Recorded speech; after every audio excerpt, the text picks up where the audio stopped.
సస్యశ్యామలా.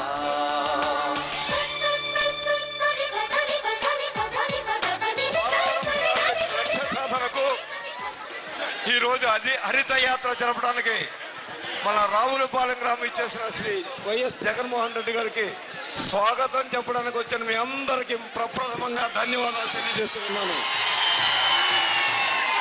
మీ అందరికీ తెలుసు, పోలవరం ప్రాజెక్ట్ మనకి శతాబ్దాల కోరిక. చాలా సంవత్సరాల నుంచి మనం పోలవరం ప్రాజెక్ట్ గురించి ఎదురు చూస్తూ ఉన్నాం.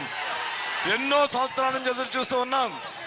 కానీ కనీసం మొదలు పెట్టాలనే ఆలోచన ఇప్పటి వరకు మన రాష్ట్రాన్ని కానీ కేంద్రాన్ని కానీ పరిపాలించిన వారెవరూ కూడా దానికి మరి నోచుకోకపోవడం చాలా దురదృష్టం. డాక్టర్ రాజశేఖర రెడ్డి గారు హరితాంధ్రప్రదేశ్ చేయాలనే సంకల్పంతో జలయజ్ఞ కార్యక్రమంతో పెద్ద ఎత్తున మనకి నిధులు కేటాయించి మరి బాబా డ్రమ్ షాపు పోలవరం ప్రాజెక్టు మొదలు పెట్టడం నిజంగా మనందరి యొక్క అదృష్టం. మరి పోలవరం ప్రాజెక్ట్ లేకపోవడం వల్ల మనం రెండవ పంటకి ఎంత ఇబ్బంది పడుతున్నామో మీ అందరికీ తెలుసు.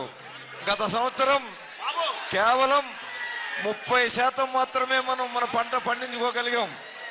ఉభయ గోదావరి జిల్లాల్లో మరి గోదావరి బ్యారేజ్ కింద సరార్ధర కాటన్ బ్యారేజ్ కింద 10,20,000 ఎకరాలుంటే కేవలం మరి 30% మాత్రమే 3,000 ఎకరాలు మాత్రమే మనం పండించుకోగలిగామంటే రెండు పంటలు పుష్కలంగా కావాలంటే మనకి పోలవరం చాలా అవసరము అని ఈ సందర్భంగా అందరికీ కూడా మనం చేస్తూ ఉన్నాం. ఒక్క విషయం ఆలోచన చేయవలసిందిగా కోరుతున్నా, పోలవరం పైన ఎన్ని ప్రాజెక్టులు కట్టుకున్నా మాకు ఇబ్బంది లేదు. దయచేసి ఆలోచన చేయండి. పోలవరం పైన ఎన్ని ప్రాజెక్టులు కట్టుకున్నా మాకు ఇబ్బంది లేదు. కానీ పోలవరం ధవళేశ్వరం బ్యారేజ్ మీద ఉన్నటువంటి 10,20,000 ఎకరాలు కూడా రెండు పంటలు పుష్కలంగా పండేలాగా మాకు గ్యారంటీ ఇవ్వాల్సినటువంటి అవసరం ఉంది. ప్రభుత్వాన్ని డిమాండ్ చేస్తూ ఉన్నాం. పోలవరం మొదలు పెట్టడం మరి ఇక్కడ రెండు పంటలు మాకు నీరు లోయర్ రైపేరియన్ ప్రొటెక్ట్ చేస్తూ మరి ఎక్కడో ఒక జీవో కాదు మాకు కావాల్సింది, దానికి చట్టం చేయవలసిందిగా కోరుతూ ఉన్నాం. ఇంతేకాకుండా పోలవరం జాతీయ ప్రాజెక్టుగా తీసుకోవాల్సిన అవసరం ఉంది. ఇప్పటికే అన్ని అనుమతులు వచ్చినాయి. ప్లానింగ్ కమిషన్ అనుమతి వచ్చింది, ఫైనాన్స్ కమిటీ అనుమతి వచ్చింది.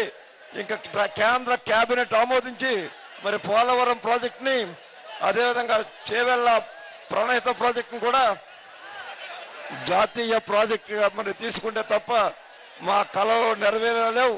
ఈవేళ ఇంత పెద్ద ఎత్తున రైతాంగం ఇక్కడికి వచ్చిందంటే కారణం రైతుల్లో విశ్వసనీయత పెంచవలసినటువంటి అవసరం ఉంది. పోలవరం ప్రాజెక్టు లేకపోతే మాకు రెండో పంట మాట దేవుడెలుగు, మొట్టమొదటి పంటే వచ్చే అవకాశం లేదు. ఎందుచేతంటే పోలవరం ప్రాజెక్టు పైన 7 లిఫ్ట్ ఇరిగేషన్ స్కీములు మొదలు పెడుతూ ఉన్నారు. ఈ 7 లిఫ్ట్ ఇరిగేషన్ స్కీముల వల్ల దాదాపు 70 లక్షల క్యూసెక్ల నీళ్లు డ్రా చేస్తాయి. కానీ మాకు సెప్టెంబర్ నెలలో